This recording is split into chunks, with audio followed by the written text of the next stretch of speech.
गड्ढों के कारण सबसे बड़ी परेशानी ये है कि आए दिन यहाँ हादसे हो रहे हैं, एक्सीडेंट हो रहे हैं। कल हाल ही में जो एक एक्सीडेंट हुआ जिसमें जो है एक व्यक्ति की जान चली गई।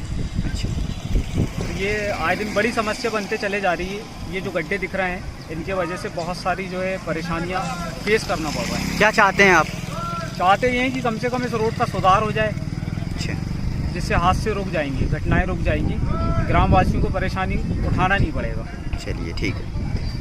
कल ये गड्ढों के कारण से मेरी गाड़ी स्विफ्ट डिजायर जाके झाड़ से टकरा गई, काफ़ी नुकसान हो गया।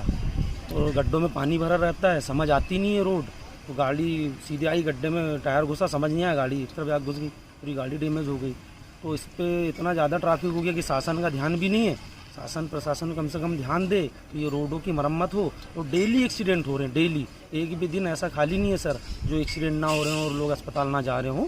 बहुत ज़्यादा तकलीफ है और शासन इस पर ध्यान नहीं दे रही है। कम से कम शासन इस काम पे मरम्मत तो करवाए, कम से कम इतना ध्यान दे शासन। ठीक है रेंज ऑफिस के सामने मेरा घर है। ये घर के सामने और पूरे सिवनी से कटंगी तक रोड इतना ख़राब हो गया है कि रोज़ एक्सीडेंट हो रहे हैं और न जाने कितने लोगों को हम रोज़ अस्पताल पहुंचाते हैं। विशेष तौर से प्रशासन इस पर कहीं ध्यान नहीं दे रहा है, कोई जवाबदारी महसूस नहीं कर रहा कि इसके विषय में बोला जाए या सुधार कार्य किए जाएँ।